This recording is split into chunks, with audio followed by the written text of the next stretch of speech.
PSP. We've had physically on site there probably 30 to 40 members of PSP, but we also have additional resources in the area.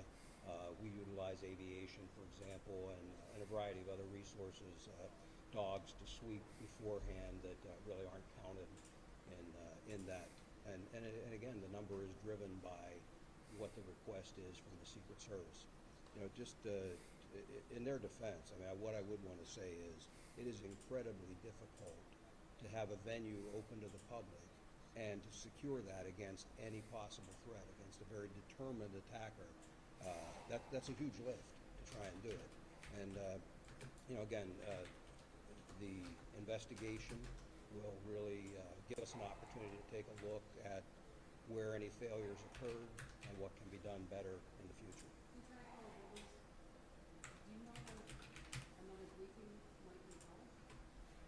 We don't have one scheduled, but I would tell you we will let you know and give you plenty of notice.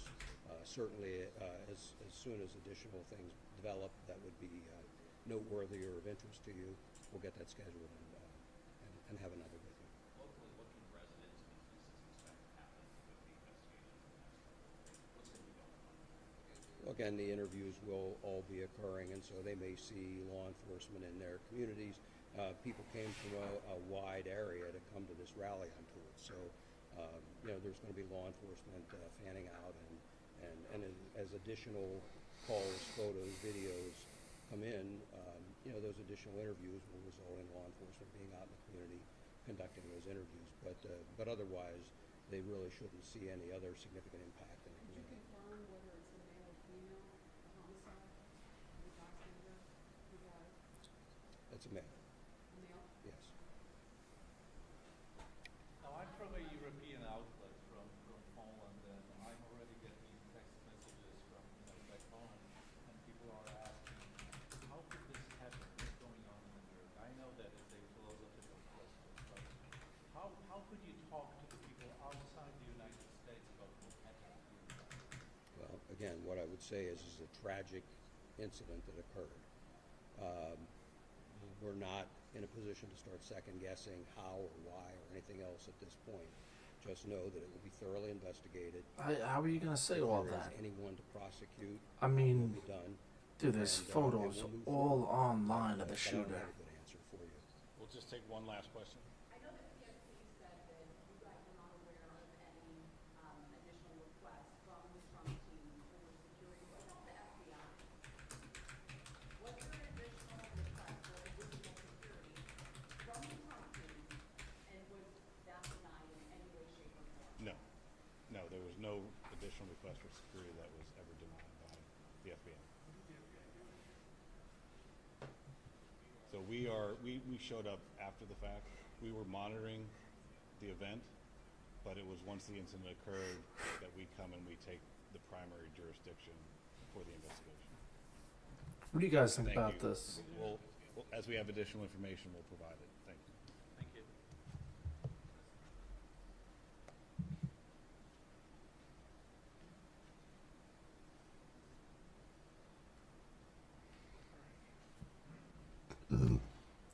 Excuse me.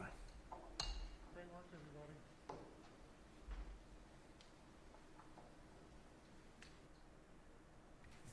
What? That can't be it. Nah.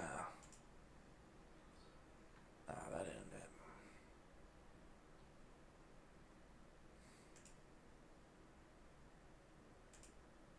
That Camilla was a very important person in her fiance's life, and she says she became obsessed, absolutely obsessed, so that when she was walking down the aisle, she spotted Camilla in the. Let's get down to the juicy.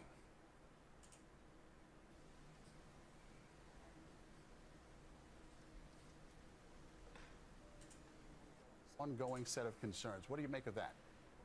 Well, he said an ongoing set of concerns and also did not rule out the possibility that there were other individuals involved in this assassination attempt. And what that tells me, as someone who's lived through mass shooting incidents, nothing of this scale, of course, but is that officials at all levels of government from various departments and agencies are working to comb through the suspected subject's social media to try to identify any communications he may have had with other co-conspirators and to try to rule out any ongoing threat.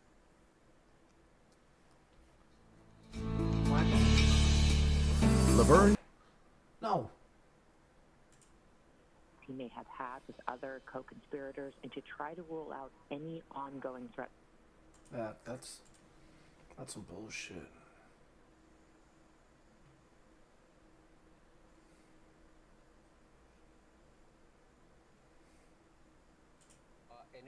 An interesting story you're about to hear. Joining us now, former White House physician, Congressman Ronny Jackson. Congressman Jackson, you had relatives that were in the crowd tonight, and tell us what happened. Yes, Sean. So my nephew was at the event tonight, and they were in the friends and family pen, and they heard the shots, and everybody dropped to the ground.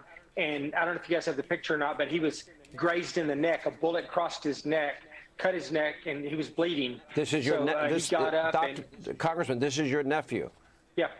Yeah. This is my nephew. They were there. I'd set them up. They went to the rally. They were in the friends and family pen, which was just to the president's right, down a little bit lower on the left on the screen, but to the president's right, in the line of fire.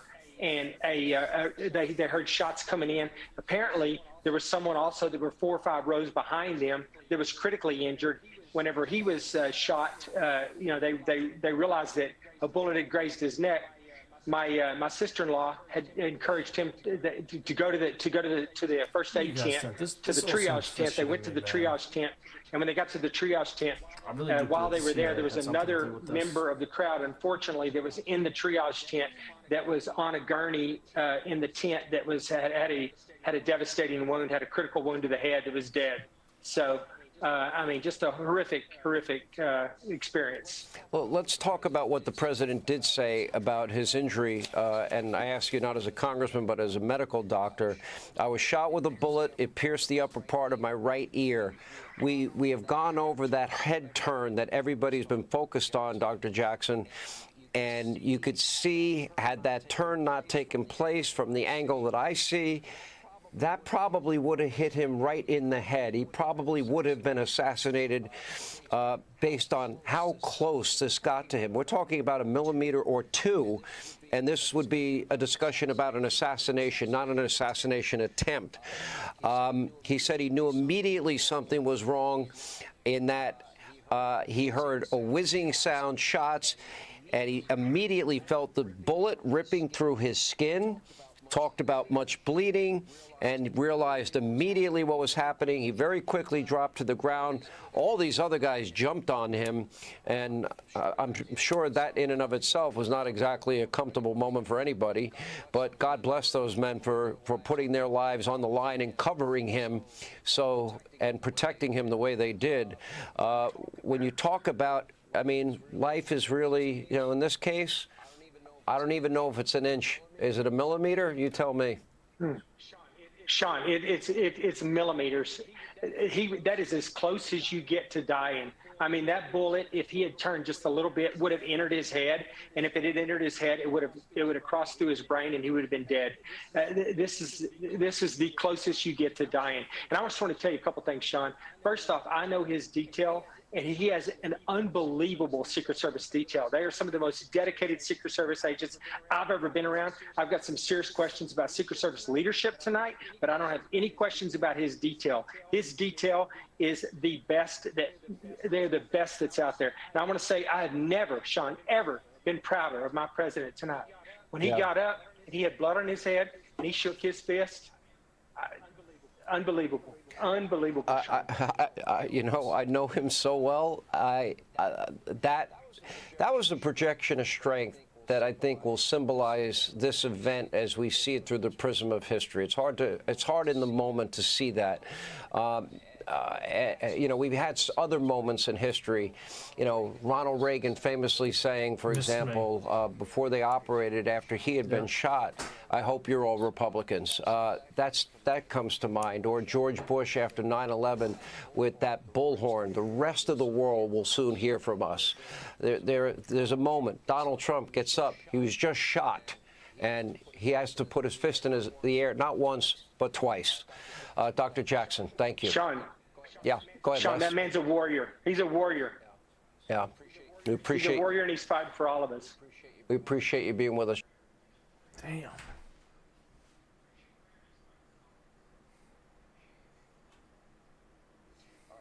All right, joining us now, 2024 presidential candidate Robert F. Kennedy Jr. is with us. There came a moment where, there were a couple of moments where I was pretty shocked that they did not give that to you. And I said, you, coming from your family and your background and your... His picture on it, President Kennedy's murder, there was a time without... And reassure the nation that they're both going to make an effort to end to change the tone of this campaign, so that we all can, and inspire us all to start being kind to each other. I think that's what's going to take. And you know, after my uncle died, there was this moment of calm. There was a moment of peacefulness that Congress got together, both sides, and passed the Civil Rights Act, guaranteeing the right to vote for Black Americans. And there was a healing that took place. And I hope the same thing happens now. I remember, too, I remember your father. I mean, it's... Watch